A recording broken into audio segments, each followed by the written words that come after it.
에레미야서 8장 13절부터 마지막 절 22절까지 말씀입니다.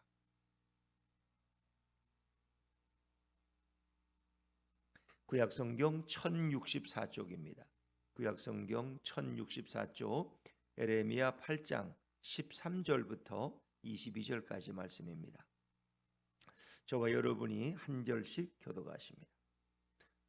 여호와의 말씀이니라. 내가 그들을 진멸하리니 포도나무에 포도가 없을 것이며 무화과 나무에 무화과가 없을 것이며 그 잎사귀가 마를 것이라.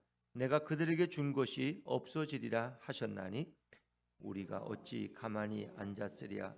모일지어다. 우리가 견고한 성읍들로 들어가서 거기에서 멸망하자. 우리가 여호와께 범죄하였으므로 우리 하나님 여호와께서 우리를 멸하시며 우리에게 독한 물을 마시게 하심이니라. 우리가 평강을 바라나 좋은 것이 없으며 고침을 입을 때를 바라나 놀라운 뿐이로다. 그 말의 부르짖음이 단에서부터 들리고 그 준마들이 우는 소리에 온 땅이 진동하며 그들이 이르러 이 땅과 그 소유와 성읍과 그 중에 주민을 삼켰도다. 여호와의 말씀이니라. 내가 술법으로도 제어할 수 없는 뱀과 독사를 너희 가운데 보내리니 그것들이 너희를 물리라 하시도다. 슬프다 나의 근심이여 어떻게 위로를 받을 수 있을까.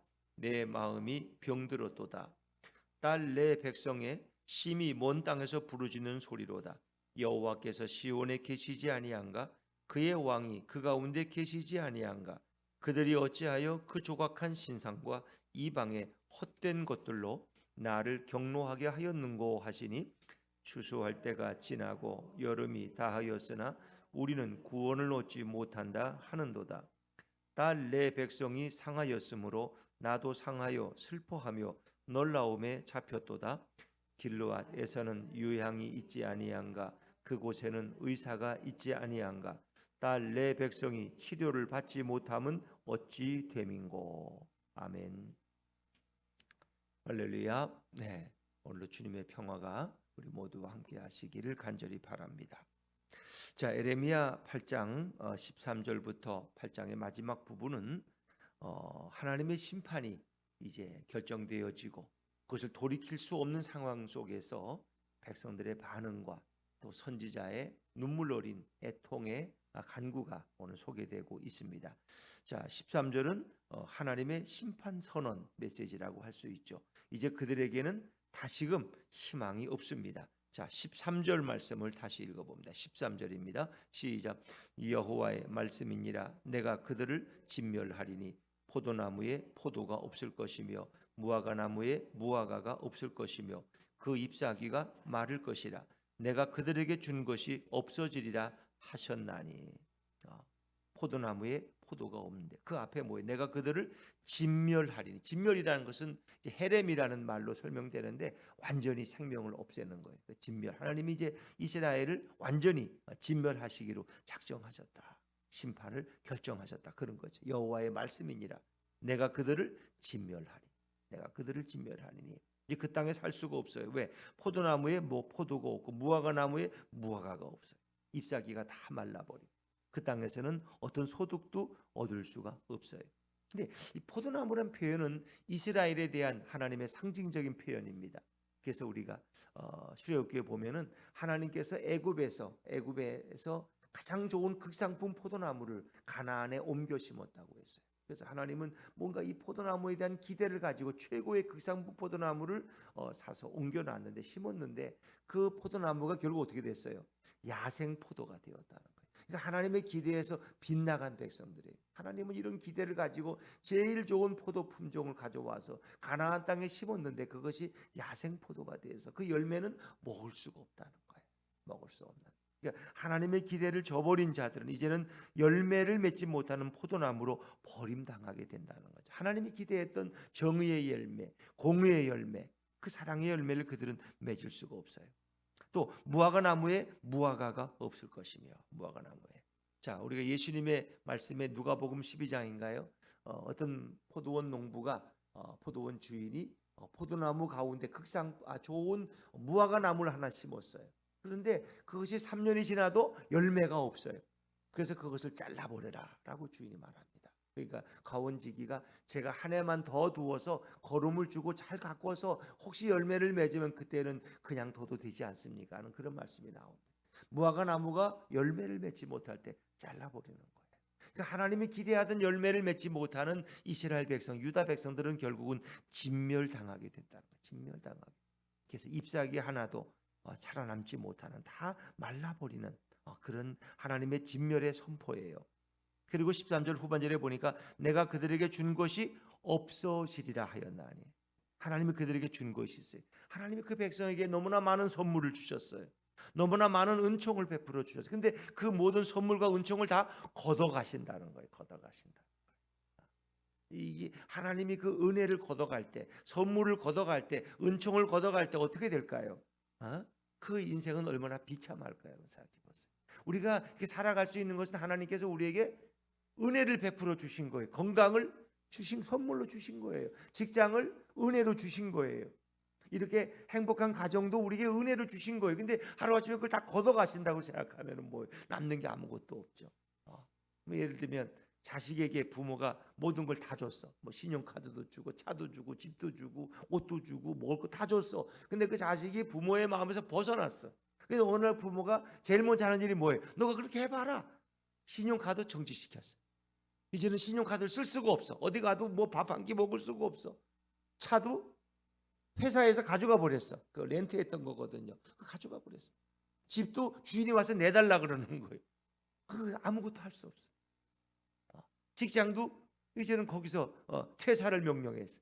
아무것도 안 해. 하나님이 부어줬던 걸 다 걷어가면 아무것도 아니라는 거예요. 건강하니까 이렇게 걸어 나오시고, 건강도 가져가시고, 지혜도 걷어가시고, 모든 주었던 거 다 가져가시면 아무것도 안 해. 그때서는 어떻게 해요? 내가 아무것도 아니었구나. 아버지가 신용카드를 막으니까 난 아무것도 할 수 없구나. 다시 굶주리 갈 수밖에 없는, 고개 숙이고 잘못했다고. 근데 이스라엘 백성에게 주었던 모든 선물과 은혜를 다 걷어가셨다. 이제는 그 땅에서 아무것도 먹을 수가 없어요. 그 땅에 생명 있는 자는 살아갈 수가 없어요. 이게 하나님의 심판이었어요. 그 심판에 대한 이스라엘 백성의 반응은 어떠했을까요? 자, 14절 말씀입니다. 14절로 넘어가죠. 14절입니다. 시작. 우리가 어찌 가만히 앉았으랴. 모일지어다. 우리가 견고한 성읍들로 들어가서 거기에서 멸망하자. 우리가 여호와께 범죄하였으므로 우리 하나님 여호와께서 우리를 멸하시며 우리에게 독한 물을 마시게 하심이니라. 아멘. 자, 깨닫긴 깨달았는데 너무 늦게 깨달았어요. 14절 말씀은 이스라엘 백성의 반응이에요. 우리가 어찌 가만히 있으랴. 우리가 망한다는데, 바벨론에 의해서 멸망당하는데 우리가 어떻게 가만히 있겠느냐. 근데 그것이 막 임박해졌어요. 그러니까 오늘 이 상황은 바벨론의 침공이 임박한 상황이에요. 모두가 이제 조금씩 느껴요. 이게 뭔가 잘못돼 가고 있구나. 이 평안이 계속되지 않는구나. 오늘 하루아침에 모든 것이 뒤집히겠구나. 이걸 깨달아가기 시작했어요. 그래서 그들은 뭐라고 자주 섞이면, 우리가 모여야 살는 거야. 모여야 돼. 모여봐. 우리가 견고한 성읍들로 들어가서 거기서 멸망하자. 이게 뭐예요? 견고한 성읍도 이제 우리를 지킬 수 있다 없다? 지킬 수 없다. 이 견고한 성읍이 뭐예요? 예루살렘이야. 예루살렘은 망하지 않을 줄 알았어. 난공불락의 요새. 어떤 대적도 이 성은 침략할 수가 없어. 그런데 이제는 그 성도 우리의 멸망을 조금 지체시킬 수는 있어. 시간을 좀 하루 더 끌 수는 있어. 그래서 사람이 죽을 때 보면 뭐 약을 써도 생명을 1시간은 더 연장시킬 수 있을지 모르지만, 아이고 10년은 못 삽니다. 일주일은 어떻게 연장해 볼 수 있겠지만 그 다음은 보장할 수 없습니다. 견고한 성읍으로 들어가 봤자 하루 이틀 생명을 연장시킬 뿐 더 이상은 계속될 수 없어요. 거기서 멸망하자. 이게 뭐 자주 섞인 속에 거기서 죽자는 거예요. 거기서 우리 인생의 마지막을 맞이하자, 그런 거예요. 견고한 성읍도 들어가도 안 돼요. 이제는 모든 게 너무 늦었다는 거예요. 그때 깨닫는 게 뭐예요? 우리가 여호와께 범죄하였으므로. 우리가 범죄했다. 우리 하나님 여호와께서 우리를 멸하시고, 이제 하나님이 우리를 지멸하시는구나, 멸하시는구나. 우리에게 독한 물을 마시게 하심이니라. 이 독한 물, 이거 쓴물이라고 그러는데, 민수기 5장에 보면은 부부가 살아갈 때 아내가 이렇게 외간 남자를 만나서 이렇게 음행을 한 증거가 있어요. 드러나요. 그러면 그것을 그 여인은 자기는 안 했다 그러는 거고 주변 사람들은 그 여인이 음행을 했다 그러는 거예요. 그러면 그 여인에게 쓴물을 먹여요. 쓴물. 그 양잿물 같은 비슷한 그런 독한 초의 그런 뿌리를 먹여요. 그 물을 먹었는데 그 물을 먹고 그녀가 죽으면 그녀는 범행을 한 거예요. 그녀가 살면은 그녀는 범행하지 않은 뭐 그런 그것을 시험하는 거예요. 시험하는 그 쓴물, 저주의 물이라고. 저주의 물. 대부분은 그 물을 먹고 죽어요. 쓴물, 저주의 물. 그러니까 이 물은 그러니까 옛날에 임금이 이렇게 죄를 진 사람에게 마지막 뭐를 줘요? 뭘 내려요? 사약을 해요. 사약. 그러니까 하나님은 우리에게 사약을 내리신다. 독한 물을 마시게 하죠. 이거는 마지막 죽음이 이르리냐. 이제는 돌이킬 수 없어요. 이미 때가 늦었다는 거예요. 이제는. 자, 이제 그러니까 이건 유대 백성의 반응이에요. 하나님의 심판에 대한 유대 백성의 반응. 이제 우리가 그 견고한 성읍에 들어가서 거기 들어가도 소망이 없다. 멸망하자. 하나님이 우리를 멸하시고 우리에게 독한 물을 마시게 하셨다. 자, 15절 말씀은 넘어. 15절입니다. 15절 시작. 우리가 평강을 바라나 좋은 것이 없으며 고침을 입을 때를 바라나 놀라운 뿐이로다. 그들은 지금까지 선지자들의 거짓 선지자들의 거짓 평화에 속아 살아왔어요. 우리는 평화로울 거야. 이 평화의 도성인데 예루살렘은 원래 이름이 평화의 성이에요. 평강을 바라나 좋은 것이 없어. 기대할 것이 없다는 그 모든 것이 다 거짓임이 입증되고 말았다는 거예요. 이젠 일말의 희망도 없어요. 고침을 입을 때를 바라나 놀라움. 우리는 더 이상 치료받을 수가 없어. 이제 놀라움 경악만이 우리를 기다리고 있어요. 절망적인 상황. 이제는 사태를 바꿀 수가 없어요. 너무 늦었어. 그래서 이미 바벨론 군사들이 타고 온 그 말소리, 기병들의 소리가 온 천지를 뒤흔들고 있어요. 16절 말씀이에요. 16절입니다. 16절 시작. 그 말에 부르짖음이 단에서부터 들리고 그 준마들이 우는 소리에 온 땅이 진동하며 그들이 이르러 이 땅과 그 소유와 성읍과 그 중에 주민을 삼켰도다. 그 말에 부르짖음. 이 말이 달려오는 그 소리예요. 말소리. 부르짖음이 단은 북방이야. 북방. 바벨론이 북쪽에 있거든. 이스라엘 북쪽에서 단에서부터 이미 그 말들의 달려오는 소리가 들려오는 거예요. 땅이 막 진동하죠. 그래서 삼국지 같은 데 보면 뭐 100만 대군이 몰려오면 온 땅이 그냥 진동하는 소리. 그 말들의 말발굽 소리가 멀리까지 들려온다. 그 준마들도 말을 가리키는 거예요. 준마들이 우는 소리에 온 땅이 진동하며 그들이 이르러 이 땅과 그 소유와 성읍과 그 중에 주민을 삼켰도다. 결국은 그 삼키는 모습을 이미 보고 있는 거야. 그 말들이 밀려오면은 뭐 아무 준비도 없던 이스라엘은 하루아침에 그들에게 무릎을 꿇고 짓밟힐 수밖에 없는, 그래서 하나님의 심판이 이미 시작되었다는 거예요. 시작. 근데 거기에는 이 노도처럼 밀려오는 이 마병들을 막을 방법이 없어요. 이미 시작된 하나님의 심판을 막을 방법이 없어요. 17절 말씀이에요. 17절 하나님의 심판이 또 한 번 선언되는데 17절 시작. 여호와의 말씀이니라 내가 술법으로도 제어할 수 없는 뱀과 독사를 너희 가운데 보내리니 그것들이 너희를 물리라 하시도다. 독사에게 물리면 뭐 약이 없어요. 방법이 없어요.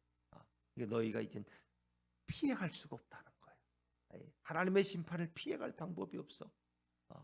술사들도 어떤 술법으로도 그 뱀과 독사를 막을 수가 없어. 제어할 수 없는 뱀과 독사, 누구도 막을 수 없는.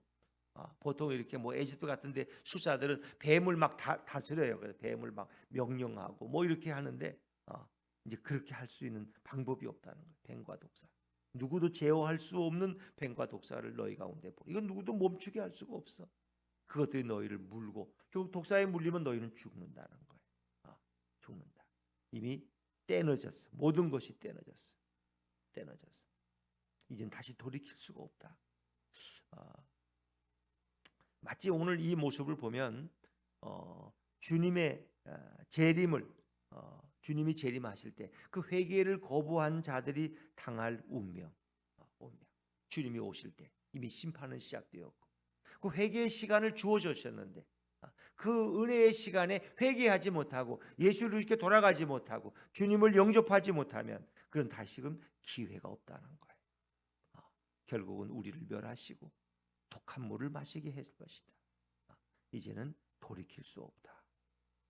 그 많은 회개 촉구회가 시간이 있었지만 결국은 끔찍하지 않던 자들, 이제 지금은 깨달았지만 때가 이미 너무 늦었다는 거예요. 그 세상에는 늦게라도 깨달으면 돌이킬 수 있는 상황이 있어요.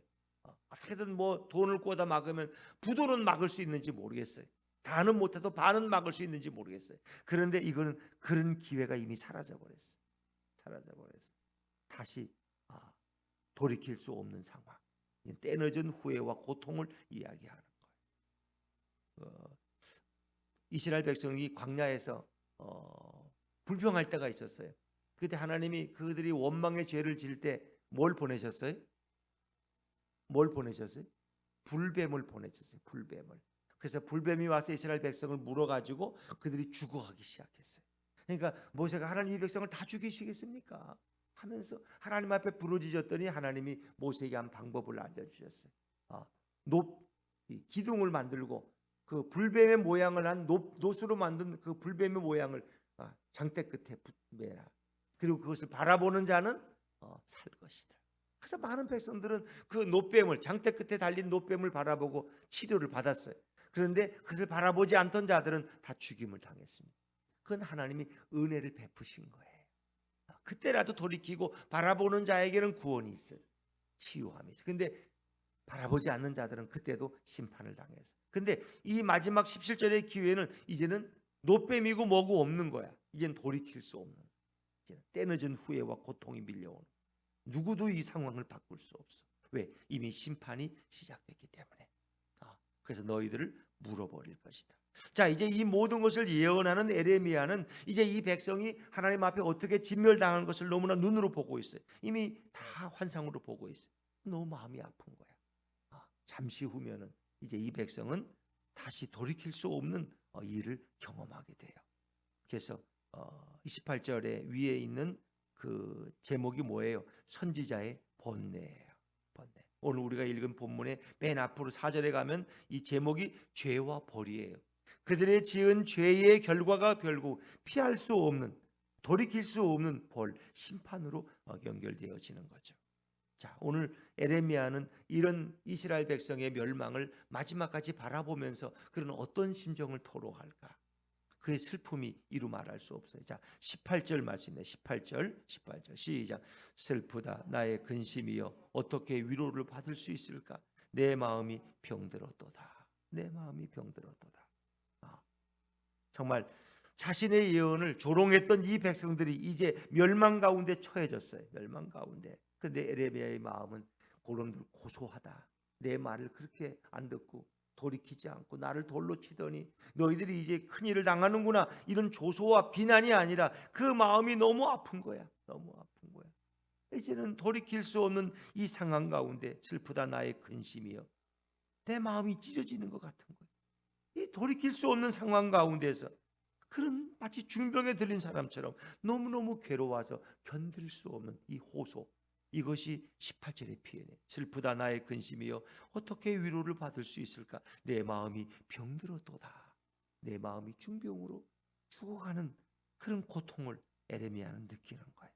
그러니까 이 백성의 당하는 그 고통을 선지자가 자신이 대신 그 아픔을 느끼는, 눈물을 흘리면서 이젠 이 백성에게 아무런 희망이 없어.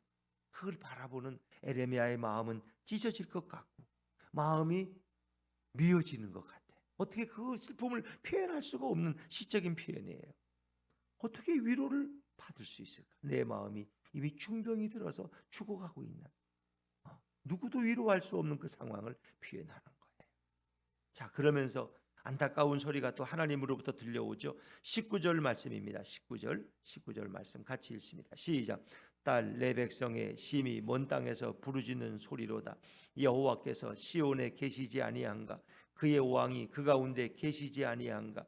그들이 어찌하여 그 조각한 신상과 이방의 헛된 것들로 나를 경노하게 하였는고 하시니. 이 하나님의 탄식의 말씀. 여호와께서 시온에 계시는데, 이 시온성 예루살렘 성에 하나님이 어여째 살아 계시는데, 그의 왕이 그 가운데 계시는데 어떻게 너희들은 그 조각한 신상과 이방의 헛된 것들로 나를 경록케 하였는가? 이 조각한 신상은 우상 숭배지. 하나님이 왕으로 이렇게 살아계시는데, 하나님이 시온에 임재해 계시는데 너희는 그 앞에서 어떻게 이런 만행을, 조각한 신상과 이방의 헛된 것들로 나를 경노하게 하였는가? 이참 어찌 보면 표현이 좀 이상합니다만은, 남편이 병들어서 지금 제대로 몸을 움직이지 못하고 옆방에 치료받고 누워 있어. 근데 이 음란한 아내가 외간 남자를 끌어들여서 그 옆방 침실에서 그 외간 남자와 막 그냥 좋아하는 막 이런 사랑의 행위를 할 때, 여러분 그 듣는 자기 남편의 심정이 어떻겠어요? 왜 영화나 드라마에 그런 게 가끔 등장할 때가 있어요. 그런 극한 상황이. 하나님이 어여치 살아계시는데, 시온에 임재해 계시는데, 왕으로 존재해 계시는데 너희가 어찌하여 조각한 신상과 이방의 헛된 것들로 나를 경록케 하였는가? 나의 경로를 불렀느냐? 이런 탄식의 말씀이 에레미야를 통해서 선포됩니다. 너를 그토록 사랑하는 신랑 되신 하나님이 살아계시네. 너희가 어떻게 나보다 세상을 더 사랑하고 나보다 세상의 명예와 성공을 더 좋아하느냐 말이야. 너희가 거짓을 어찌 사랑했느냐? 이게 하나님의 경로의 탄식의 말씀을 에레미야가 애가로 전하는 거예요. 그러나 이제는 방법이 없다는 거예요. 자, 20절 말씀입니다. 20절입니다. 20절 시작. 추수할 때가 지나고 여름이 다하였으나 우리는 구원을 얻지 못한다 하는도다. 아멘. 추수기가 지났어. 그리고 여름이 다하였으나 우리는 구원을 얻지 못한다. 이제 먹을 게 없다는 거야. 먹을 게 없으면 죽는 거죠. 이제 구원 받을 기회. 근데 여러분이 이제 왜 이게 추수 때가 지나고 여름이 다했다는 말이 잘 이해가 안 돼요. 이걸 보면은. 근데 이제 여러분이 좀 이 상황을 이해하죠. 이스라엘 백성들이 밀 수확이나 보리 수확은 3월이나 4월에 한다는 거 아세요? 그러니까 그들의 수확기는 우리하고 정반대야. 3, 4월에 그들은 보리를 수확하고 밀을 수확해. 그러니까 5, 6월에 밀을 수확하고 3, 4월에 보리를 수확해. 그리고 포도나 무화과나 올리브는 7, 8월에 수확을 해요. 그럼 끝난 거야. 수확기가 끝난 거야. 7, 8월이면 이제 끝나. 9월부터는 아무런 열매가 없어요. 열매가 없어요. 그리고 이제 우리가 9월, 10월을 가을이라고 부르고 10월, 11월은 이미 내년 농사를 지려고 파종을 하는 거예요. 땅을 경작하고 땅을 엎어서 10월, 11월이 되면 파종을 준비하고 11월에 넘으면 이 씨를 뿌리는 거예요. 그러니까 우리하고는 좀 상황이 달라요. 그러니까 이미 수확이 다 끝났어. 그러니까 마지막 수확은 7, 8월이면 포도 농사까지 다 끝나요. 수확이. 그리고 그 여름이 지나면서 이제는 아무것도 얻을 게 없어요. 먹을 게 없어요. 그 겨울을 그냥 보내야 돼. 이제 그런 상황. 근데 추수할 때가 지났어. 그리고 여름이 이미 다하였으나 우리는 구원 얻지 못한다는 것은 이젠 더 이상의 기회가 없다. 먹을 게 없으면 굶어 죽는 것처럼 너희는 구원의 기회가 없다. 이제 모든 일이 다 끝났다는. 씨를 뿌리고 추수하고 이게 다 끝났어요. 이제는 더 이상 너희 가운데도 추수한다는 건 구원을 의미해요. 하나님이 이렇게 추수할 열매들은 하나님의 창고에 드리고, 그렇죠? 먹지 못하는 것들은 불태워 버리고, 그렇죠? 그래서 알곡은 창고에 들이신다 그러잖아요. 그러니까 거기에 추수받지 못하는 영혼들은 결국은 심판에 던져질 수밖에 없다. 더 이상 구원을 얻을 수 있는 기회가 없다. 모든 기회가 다 사라졌어요. 그래서 이 백성도 놀라고 슬퍼하고 어쩔 줄 몰라요. 자, 21절 말씀 같이 읽습니다. 21절 시작. 딸 내 백성이 상하였으므로 나도 상하여 슬퍼하며 놀라움에 잡혔도다. 딸 내 백성이 상하였어. 마음이 이미 상하고 마음이 이미 중병이 들었어. 하나님의 마음도 나도 상하여 슬퍼하며 놀라움에 잡혔도다. 하나님의 탄식을 에레미야가 전하는 거예요. 딸 내 백성이 이미 깊은 중병에 들었고, 하나님의 마음도 이 백성을, 내 백성을 심판하는 하나님의 마음도 이미 속이 시커멓게 타들어가는 거예요. 슬퍼하며 놀라움에 잡혔도다. 하나님도 당신의 심판을 돌이킬 수가 없어요. 이제. 자, 22절 말씀 마지막입니다. 22절 시작. 길르앗에는 유향이 있지 아니한가? 그곳에는 의사가 있지 아니한가? 딸 내 백성이 치료를 받지 못하면 어찌 됨인고? 탄식이에요. 원래 길르앗에는 유향을 많이 생산해요. 그 유향은 약재료로 많이 사용돼요. 거기는 좋은 약재료 유향이 있고, 또 길르앗에는 좋은 의사들도 많아요. 그런데 딸 내 백성은 치료받을 수가 없어. 이제는 시간이 다 기회가 지났어. 이거 어찌 이게 탄식이에요. 탄식. 그들이 치료받을 수 있는 기회가 있었어요. 그 약을 먹을 수 있는 기회가 있었어요. 약도 있고 약사도 있고 의사도 있어요. 그런데 그들은 한 번도 의사에게 가지 않았어요. 만군의 의사는 누구예요? 예수님이고 여호와 하나님. 그분의 주시는 말씀이 가장 좋은 약 아닙니까? 구약과 신약 최고의 약이야. 하나님의 말씀은 치료받을 수 있고 만군의 의사이신 예수님께서 우리를 치료하실 수 있어요. 출애굽기 15장 나는 너희를 치료하는 여호와니라. 그럼 우리를 충분히 치료하실 수 있는 능한 의사임에도 불구하고 이 백성은 내 딸은 치료받으려고 치료를 다 거절해버렸어. 약도 안 먹겠다. 의사도 필요 없다. 나는 그런 거 필요 없어. 근데 이제는 돌이킬 수가 없어요. 의사도 없고 약도 없어요. 그래서 이것은 시적인 표현이에요. 내 딸 내 백성이 치료를 받지 못하면 어찌 됨인고. 이렇게 좋은 약이 있고 좋은 의사가 있는데 내 딸은 죽어가야 돼. 치료도 못 받고. 이게 하나님의 탄식을 에레미야가 선포하고 있는 거예요. 그래서 사실 이 말씀은 계속 연결되는데 9장으로 에레미야의 탄식이 9장 1절까지만 읽어보죠. 9장 1절까지만 1절 시작. 어찌하면 내 머리는 물이 되고 내 눈은 눈물 근원이 될고 죽임을 당한 딸 내 백성을 위하여 주야로 울리로다. 하나님의 마음에 하나님의 눈물, 하나님인들 얼마나 마음이 아프시겠어요. 사랑하는 내 딸, 내 백성이 이렇게 엄청난 심판에 이제 던져지는데 이제는 돌이킬 수 없는 상황. 이미 때가 늦었어요. 그러니까 세상에는 할 수 있을 때가 있고 시한이 지나면 돌이킬 수 없는 일이 있어요. 돌이킬 수 없는. 그래서 뭐 우리가 이제 5월 달이 되면 늘 어버이 주일 되면 그러잖아요. 세상에 돌이킬 수 없는 거. 부모 돌아가신 다음에 효도할 수 없는 거예요. 아무리 뭐 몇 자리 크겠어. 거기다 아무리 신성장 갖다 놓으면 그걸 뭐 한 점이나 먹을 수 있겠어요? 그러니까 살아 계실 때 생선을 한 마리 해드리고 용돈 드리고 그래라. 돌아가신 다음에는 억만금이 있어도 부모에게 기쁨을 드릴 수가 없는 거예요. 그러니까 이게 심판도 마찬가지. 아직은 은총의 기회. 지금은 은총의 기회라는 거 아세요? 우리가 지금은 종말의 시대지만 종말론적 시대를 살아가고 있어요. 예수님이 이 땅에 오시고 재림하실 그때까지가 이미 다 종말론이 종말론. 마지막 말세야. 우리는 말세라 그러죠. 말세가 됐어. 말세가. 예수님이 이 땅에 오심부터 지금 재림하실 때까지를 우리는 말세라고 불러요. 말세. 이게 은혜의 기회야. 지금 누구든지 예수를 믿을 수 있어. 수고하고 무거운 짐진 자라 내게로 오라. 내가 너희를 쉬게 하겠다. 얼마든지 주님은 용서하시겠다는 거예요. 마음을 열고 아니 내가 이미 너희를 용서했다. 돌아오기만 하면 된다. 이 은총의 기회예요. 그런데 이 은총의 문은 언젠가 닫혀요. 그래서 성경에 보니까 그런 비유가 많잖아요. 결혼식 비유에 신랑이 오는 걸 기다리고 있어 신부들이. 열처녀가 또 그 신부의 친구들이 기다리다가 등잔에 기름을 준비해야 되는데 다섯 처녀는 등잔에 기름을 준비 못해서 자다 보니까 이미 신랑이 왔다. 그래서 보니까 이미 등불은 꺼져가. 등잔에 기름을 준비하러 갔더니 이미 문은 닫히고 할 수가 없어. 그래서 겨우겨우 구해가지고 왔더니 이미 결혼식 집 문은 닫혔어. 들어갈 수가 없어.